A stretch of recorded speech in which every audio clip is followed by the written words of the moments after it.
Hi friends, welcome to Flames to Fashion. So இன்னைக்கு கவிஸ் குக்கிங்ல ஒரு எறா வறுவல் இல்ல எறா தொக்கு எப்படி வேணாலும் வச்சுக்கலாம். ஸோ இது வந்து 3/4 கிலோ எறா, 1.5 கிலோ எறா வாங்கிட்டு வந்தேன். அதில் பாதிக்கு பாதி குழம்பு வச்சுட்டேன். ஸோ மீதி பாதி எறாவை எடுத்து கழுவி சுத்தம் பண்ணிட்டு 2 பெரிய வெங்காயம், 2 தக்காளி, இஞ்சி பூண்டு பேஸ்ட்டு அதில் நம்ம போட்டுக்கிறோம்.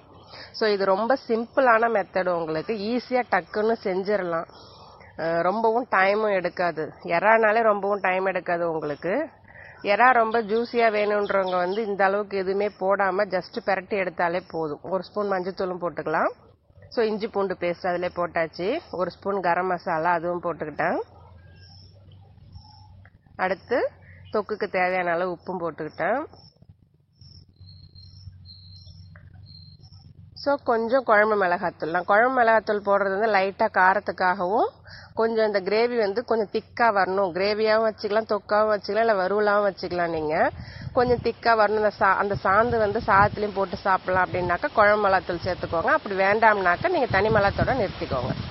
காரத்துக்கு தகுந்த மாதிரி தனி மிளகாத்தூள் நம்ம போட்டுக்கலாம். இப்போ இது எல்லாத்தையுமே ஒரு பெரட்டி பாருங்க. காரத்துக்கு நான் கொஞ்சம் தனி மிளகாத்தூள் 1 ஸ்பூன் அளவு போட்டுக்கிட்டேன். எறா வந்து கொஞ்சம் காரமாக இருந்தால் எங்கள் வீட்டில் உள்ள எல்லாருக்குமே ரொம்ப பிடிக்கும். ஸோ இது எல்லாத்தையுமே ஒரு பெரட்டி ஒரு 10 நிமிஷம் போல் ஊற வைங்க, நல்லாயிருக்கும்.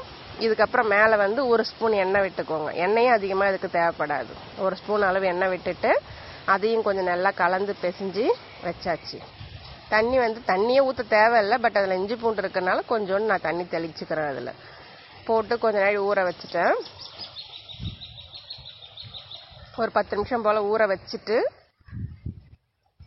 அப்புறம் திரும்ப வந்து ஸ்டவ்வில் வந்து அப்படியே எடுத்து வச்சுட்டு மூடி வச்சுடுங்க. நான் ஏற்கனவே குழம்புலாம் வச்சுட்டேன், சாதமும் வடிச்சிட்டேன். ஸோ இப்போ வச்சுட்டு சிம்முலையும் வச்சுட்டேன் நான்.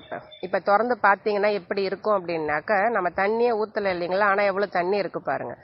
ஏன்னா வெங்காயம், தக்காளி, எறா 3மே தண்ணி விடும். அந்த தண்ணியே இந்த தொக்குக்கு போதும். இது நல்லா நீங்கள் வறுத்து எடுத்தீங்க அப்படின்னாக்கா, தண்ணி சுண்ட வச்சு எடுத்தீங்க அப்படின்னாக்கா வறுவலாக இருக்கும். இல்லை வந்து நீங்கள் தொக்கா சாப்பிடணும், ஒரு கிரேவியாக வேணும் அப்படின்னாக்கா முன்கூட்டியே கூட இறக்கிடலாம். சில பேர் எறா வந்து ஜூஸியாக வேணும்னு நினைக்கிறவங்க வந்து ரொம்பவும் கொதிக்க விட தேவையில்ல, அப்படியே இறக்கிடலாம். பட் ஆனால் எங்கள் வீட்டில் கொஞ்சம் நல்லா வெந்திருந்தால் தான் எல்லாருக்கும் பிடிக்கும்.